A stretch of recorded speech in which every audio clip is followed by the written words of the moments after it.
Hello, this is Priestess Yeshe of the Mt Shasta Goddess Temple. Happy to be participating in the Creating Red Tent Momentum Summit by Red Tents in Every Neighborhood. And I've been given a few questions to contemplate in preparing this video today about the Red Tent movement and why it's important for women's circles to gain momentum at this time.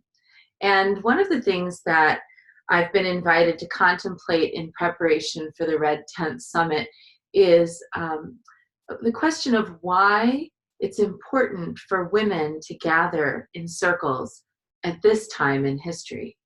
As a women's historian with a master's degree in women's history, I've studied women and how we work for thousands and thousands of years of the past. And one of the things that I have noticed in looking over our history on every continent is that when women gather, things change. When we come together in common purpose, we tend to the needs of humanity. We start with those who are in the greatest need, and we proceed out from there in circles like rings of a tree, honoring everybody at every level of capacity and experience. At this time, when people who have disabilities, elders, children, and those whose rights have been trampled upon are at increasing risk of losing much needed services, attention to their causes, and support, women gathering can change the world because we will presence their need. We will hold space for those in our communities who have the least amount of capacity and support and the greatest amount of need. And this is why gathering together in women's circles is crucial.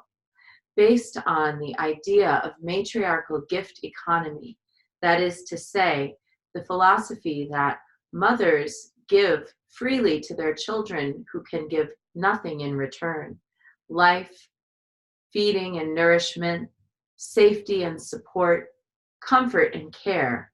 We, as women, can apply that principle of matriarchal gift economy to those who are less fortunate, to those who are in great need, to those who have little capacity to provide for themselves. And we will do it with beauty and heart, with elegance and grace, with a commitment to laughter and joy beyond mere survival. I've been asked to reflect on what women might need in order to start to gather in our sisterhood circles for red tents, for women's consciousness raising groups, and for our greater awareness. I think that really the thing we need the most isn't necessarily a specifically red tent, isn't even necessarily a dedicated space, but what we need are open hearts. There are a lot of women who have been very wounded, both by the patriarchy and by other women. Unfortunately, the wounding of patriarchy creates wounds from woman to woman. Women turn on each other cruelly sometimes out of frustration, grief, and loss of that particular agency that we've been so often denied in the political and economic spheres. There's a false sense of a competition between women. There's an artificially inflated sense that women have to work harder and harder than men to get what we need. If we gather together in a spirit of openness with genuine commitment to higher principles and ideals beyond just our self-interest, but for the greater good, that will start the movement that will change the world. So even if you don't have a red tent with beautiful fabrics, even if you don't have a palatial room with high ceilings, even if you don't have a perfect groomed altar, you can still get women together, gathering in a park, in a coffee shop, a little tea house, over lunch, taking women in together to go visit a nursing home, to go visit a facility where animals are being kept, either the Humane Society or the SPCA, visiting places where people are in need, women gathering with open hearts and trust. That is really all that's needed to create your red tent, or the tribe of hearts that are meant to come together and do this sacred work.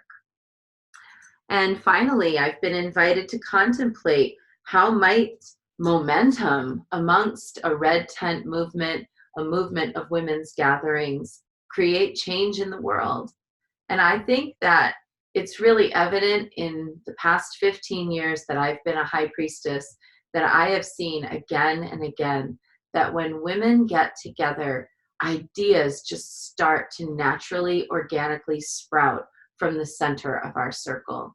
We start to trade references and resources. We offer to support and help each other.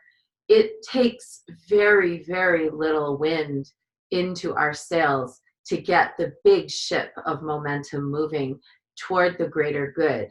And our projects naturally trend toward the greater good.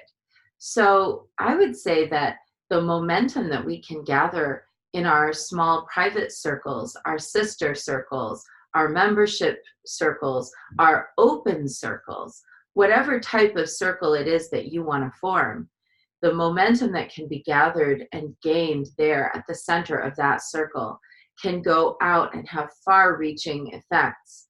When we get together, we recognize how smart we are, how resourceful we are, how much capacity we actually have when we're together. Alone, a lot of us feel like there's not much we can do, but together we are mighty. Thank you so much, and I wish you a lot of joy and a lot of happiness as you gather together in a sisterhood circle of trust with open hearts with other women for the greater good of all beings. And may all of the world benefit from this goodness. Thank you.